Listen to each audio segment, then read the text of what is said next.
Bonjour mes chers élèves, cette semaine nous sommes encore réunis pour apprendre un nouveau mot. Et ce nouveau mot cette semaine c'est le mot loot. Les loot qu'on appelle aussi drops, ce sont tous ces objets qu'on ramasse dès qu'on a tué un monstre. On a aussi les trash loot qui sont des objets inutiles à vendre aux marchands. Là par exemple je viens de tuer un chien démoniaque. Et je viens de looter une chaussure en cuir. Ou alors des loots utiles. Là par exemple je viens de tuer un second chien démoniaque et je viens de looter un bouclier en bois béni de la baleine. Quoi? Allez mes chers élèves, c'est tout pour aujourd'hui et rendez-vous la semaine prochaine pour un nouveau mot.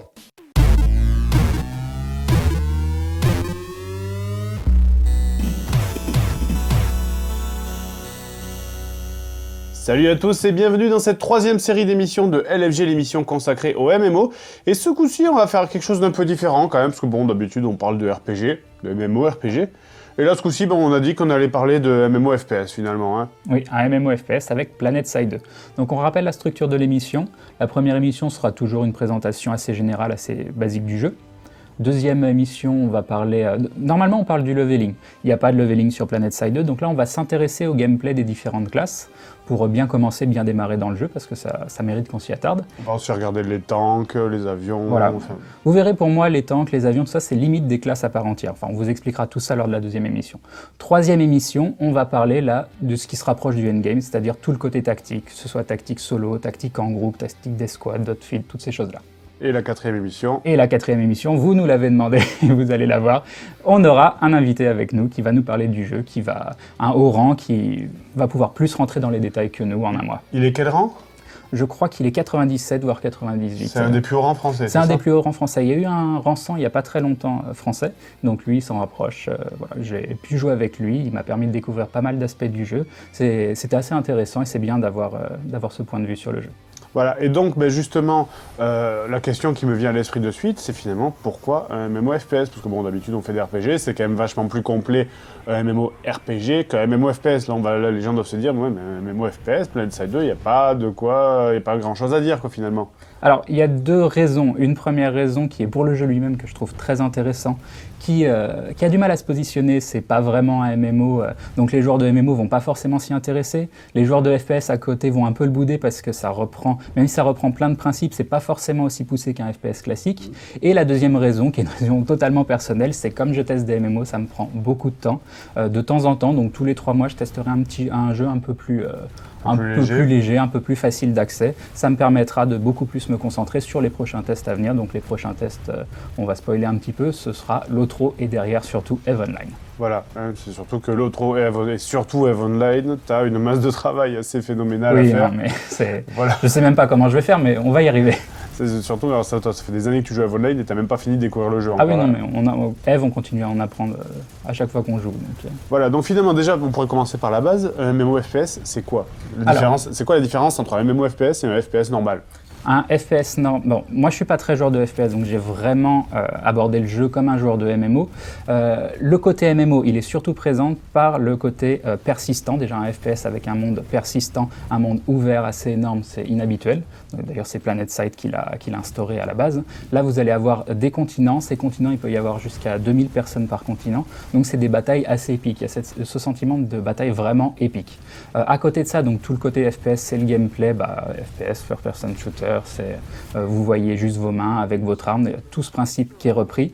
Alors l'avantage, c'est que justement ça permet ces batailles un petit peu épiques qu'on n'a pas l'habitude de voir. L'inconvénient, c'est que les joueurs de FPS, ils vont dire oui mais c'est un peu du grand n'importe quoi, on arrive, il y a des chars de partout, on s'en prend plein la mouille, enfin voilà, c'est un petit peu le côté. C'est vrai que quand tu te connectes à PlanetSide 2, en général, quand tu connais pas, si tu vas un peu tout seul à l'arrache, tu te fais défoncer direct. Oui, ça c'est assez hallucinant et je pense que ça, c'est quelque chose qui peut rebuter énormément de gens. Donc j'espère qu'en vous expliquant un petit peu le jeu, comme on va le faire, vous allez passer cette première étape et vous dire ah oui, c'est un jeu qui mérite qu'on pousse un petit peu, même si on se fait totalement défoncer au départ parce que c'est mal expliqué, c'est mal présenté. Non, c'est un jeu vraiment intéressant. Je sais que toi, tu es très très fan de ce jeu. Et c'est vraiment un jeu qui mérite d'y passer quelques soirs par semaine, d'y passer quelques heures pour se détendre. Et je pense que ça peut plaire aussi bien aux joueurs de MMO par ces petits côtés qu'on retrouve de MMO, ce monde ouvert, il y a même des healers, ce genre de choses, et aussi aux joueurs de FPS qui veulent connaître une dimension un petit peu plus épique des batailles. Et justement, tout à l'heure, on faisait la comparaison entre FPS classique et ce MMO FPS. La différence peut venir aussi du fait que dans un FPS classique, en général, les maps sont relativement petites. Hein, même si vous me parlez de Battlefield 2 ou 3, les maps sont quand même beaucoup plus petites que dans PlanetSide, ça n'a rien à voir. Là, on a vraiment un monde ouvert. Et donc, dans les maps, en général, tu sais où te planquer, tu connais à peu près les angles de tir, tu sais là où peuvent être positionnés les ennemis. Et puis, tu maîtrises tout simplement du fait que dans un code, tu vas voir que des ennemis qui vont venir en face de toi parce qu'il n'y a pas d'aviation, etc. Il n'y a pas de tank. Dans un Battlefield ou dans un Battlefield, il y a des avions, mais bon, il n'y en a pas beaucoup. Enfin, donc, tu maîtrises un peu. Et donc, finalement, tout ça dépend de ton équipe, mais aussi surtout de ton skill personnel. Ouais. Alors que dans PlanetSide 2, il y a une énorme dimension de hasard, en fait. Voilà, il faut accepter cette dimension. La part de skill est toujours présente, et on se rend compte que la deuxième couche, le second effet qui se coule, c'est vraiment cette dimension d'équipe, de travail en outfit, en escouade, est vraiment très très important sur ce jeu. D'ailleurs, je regrette que Sony ne mette pas plus l'accent sur leur publicité sur ce côté-là. Ils commencent à envoyer des mails et à dire « Oui, notre jeu, il est différent quand vous jouez en équipe, c'est vrai. Ne vous faites pas une opinion juste sur le jeu solo. Rejoignez des groupes ouverts, rejoignez des guildes, ce genre de choses. Et PlanetSide 2 aura une dimension totalement différente. Voilà, donc c'est PlanetSide 2, ça veut quand même dire qu'il y a eu un PlanetSide 1 avant? Oui, alors c'est développé par Sony Online Entertainment. Sony Online Entertainment, donc SOE, c'est les gens qui ont fait EverQuest, EverQuest 2, PlanetSide, plein d'autres jeux à côté. Actuellement, ils sont en train de développer EverQuest Next avec le même moteur que PlanetSide 2. Donc le moteur, c'est Forgelight. Donc PlanetSide 1. PlanetSide 1, c'est un jeu qui est sorti en 2003. C'est considéré comme le premier MMO FPS. C'est un jeu qui a pas mal, qui a créé la surprise sur le moment. Quand il est sorti, j'ai trouvé ça super intéressant. Alors quelques puristes diront oui, avant PlanetSide, il y a eu Neocron. Bon, Neocron, c'est plus un mélange entre le MMORPG et le FPS. Donc c'est pas vraiment un MMO FPS. Donc Neocron, il était sorti en 2002. Donc en 2003, PlanetSide 1 sort. J'ai eu la chance de faire l'alpha à cette époque. Ça m'a permis de pas mal discuter avec les développeurs de PlanetSide 1. C'était très intéressant.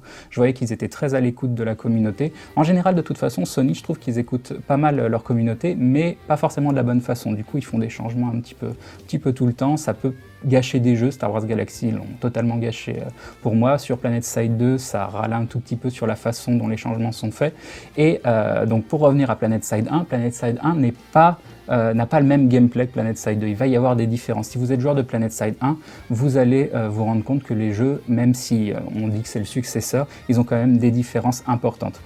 On va noter le fait que sur PlanetSide 1, il faut pas mal de balles pour tuer quelqu'un. Sur PlanetSide 2, ils ont introduit les headshots, tout ce système. Très souvent, vous allez arriver, vous allez vous prendre une balle de quelque part et vous allez vous faire déboîter instantanément. Chose qu'on n'avait pas réellement sur PlanetSide 1. Pour moi, c'est assez positif le fait de pouvoir mourir plus rapidement plutôt que de devoir vider tout son chargeur. Par contre, dans les aspects négatifs, il y a le petit côté sandbox qui est plus vraiment présent. Là, on est plus sur un jeu pour plaire à la masse, pour plaire aux gens qui viennent de Battlefield, qui a moins de particularités. Et surtout, il manque toute la notion de base fermée qu'on n'a pas sur PlanetSide 2, c'est-à-dire de base avec des couloirs, de portes à hacker pour pouvoir rentrer, avec des fights complètement d'infanterie. Là, il y a une très grosse importance sur PlanetSide 2, des véhicules aériens et terrestres, un peu trop présentes, mais je pense qu'au fur et à mesure, ils vont introduire d'anciens concepts de PlanetSide 1. L'infanterie est quand même la reine du champ de bataille sur PlanetSide 2, moi personnellement, je trouve... Ça dépend. Tank, et surtout un avion, avec le nombre de moyens anti-aériens qu'il y a, fait vraiment pas long seul. Après, attention, hein, un avion tout seul va se faire déboîter. Maintenant, si tu alignes une vingtaine ou une trentaine d'avions, une vingtaine ou une trentaine de chars, l'infanterie va prendre très très cher. Donc encore une fois, il y a cette dimension de masse qui peut être très importante. Ouais, PlanetSide 1, qui est quand même un jeu qui a duré très longtemps. Moi, je sais que j'y ai joué pendant plusieurs années.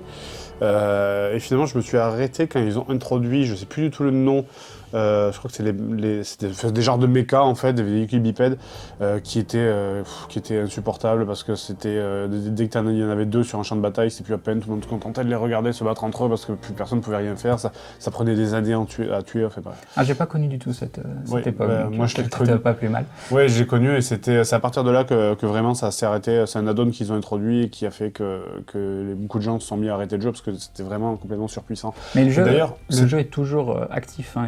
c'est un jeu à abonnement, contrairement à PlanetSide 2 qui lui est un free-to-play. Voilà. Alors par contre, on voit que sur les forums de PlanetSide 1, c'est un peu totalement mort. Ils devaient le passer en free-to-play, mais il n'y a plus vraiment de news par rapport à ça. Donc je pense qu'ils délaissent énormément PlanetSide 1. Je ne sais pas s'ils le laissent mourir ou quoi pour se concentrer sur PlanetSide 2. Bon, ben là, on a quand même fait une grosse intro. On va peut-être entrer dans le vif du sujet. On va créer notre perso. Hein. Attends, petite précision avant, parce que je viens de parler de free-to-play. Donc qui dit free-to-play dit cash shop. Ouais. Donc vous avez un système de points, station cash à acheter pour acheter des items en jeu. Donc est-ce que PlanetSide 2 est un pay to win? Sur le net, je lis pas mal de tests qui disent oui, il y a un petit côté pay to win. Moi, je suis pas du tout d'accord. La plupart, la quasi-totalité des armes que vous pouvez acheter pour votre personnage par le cash shop sont débloquables en jeu. Ce qui n'est pas débloquable en jeu, ce seront les camos, donc les camouflages, donc c'est du cosmétique, des calcos, les petits insignes à mettre devant votre véhicule, et aussi certaines armes, et ces armes en fait sont des armes identiques à d'autres armes mais avec un skin différent. Donc pour moi, non, ce n'est pas un pay to win. Par contre, si vous arrivez et que vous mettez pas mal d'argent, vous allez avoir accès à un arsenal qui prendra beaucoup plus de temps à un joueur classique pour l'acquérir. Voilà. Et bon, en général, de toute façon, avec les SC, Les SC. que tu peux acheter, donc c'est ça? Voilà. Voilà. Oui, Tu peux acheter les armes, mais après, les armes ne sont pas... les armes de base qu'on a dans PlanetSide 2 sont très bonnes, en général. Et il y a même certaines armes de base qui sont meilleures que d'autres armes à acheter. C'est vraiment plus une différence dans le gameplay de l'arme, une arme qui vous correspondra plus, qu'une arme qui va vous faire énormément progresser. De toute façon, PlanetSide 2, un personnage level max, entre parenthèses, avec tous les certifs et toutes les armes qui vont bien, sera au maximum 15 à 20% plus fort, enfin ça c'est les dires de Sony, qu'un gars qui vient juste de débuter, qui rentre dans le jeu. Donc malgré tout, il n'y aura jamais une différence de ouf que vous pouvez voir sur un World of Warcraft avec un gars stuffé et un gars pas stuffé. Là non, on est quand même sur une notion d'équilibre. Mais de toute façon, les points que tu gagnes en faisant de la baston sont quand même indispensables, ne serait-ce que pour acheter tous les accessoires qui vont sur les armes, les lunettes, les magasins. C'est le principe de certificat, mais ça on en parlera un petit peu plus dans la deuxième émission. Donc, il y a aussi un système d'abonnement pour les gens qui sont intéressés. C'est l'accès premium comme dans beaucoup de free-to-play. Ça va vous apporter des petits avantages en jeu, un peu plus d'XP pour augmenter votre personnage plus rapidement. C'est pas indispensable. Il y a quand même une chose qui est intéressante, c'est quand les serveurs sont full pour rejoindre un continent. Au début, c'était très important. Oui, il arrive encore que ce soit important, genre des soirées avec des gros events. Vous êtes prioritaire sur la file d'attente. Voilà, pour moi, c'est l'avantage principal de ce système d'abonnement. Voilà. Donc, ça y est, on crée le perso. Hein. La création de perso. Dans un premier lieu, vous allez choisir votre serveur. Donc, petite chose à noter, quand vous choisissez votre serveur, vous voyez sur le côté la répartition de la population en fonction des différentes factions. Donc, c'est intéressant plutôt de rejoindre des factions qui sont sous-peuplées pour essayer d'équilibrer le serveur. Ça permettra d'avoir un gameplay plus équilibré par la suite. Voilà, sauf si vous êtes un gros lâche, auquel cas vous allez rejoindre la faction la plus peuplée pour essayer de gagner un maximum. Voilà. Ce qui n'est pas toujours vrai. Donc, ces factions, elles sont au nombre de 3. Vous avez, dans un premier temps, la République Terran. La République Terran, c'est la faction qui est à l'origine dans le background, c'est-à-dire qu'il y a des années en arrière, il y a une guerre qui a fait que la Terre était presque détruite. Un ordre s'est formé, cette République Terran, qui est un ordre très autoritaire, totalitaire. Voilà. Ensuite, ce qui s'est passé, c'est qu'il y a eu une brèche dans l'espace, ils ont envoyé des vaisseaux, ils ont colonisé une planète, cette planète c'est Auraxis. Sur Auraxis, ils ont découvert des technologies extraterrestres. Ces technologies extraterrestres ont été interdites par la République Terran et elles ont été utilisées par une nouvelle faction qui s'est créée, qui est les Vanus. Les Vanus qui sont dans le jeu de couleur très violette, alors que ce qui ne plaît pas à tout le monde, alors que les Terran, eux, sont rouge plus et noir. Rouge et noir. Rouge et noir. À côté de ça, on a la troisième faction qui sont les NC. Les NC, c'est le nouveau conglomérat.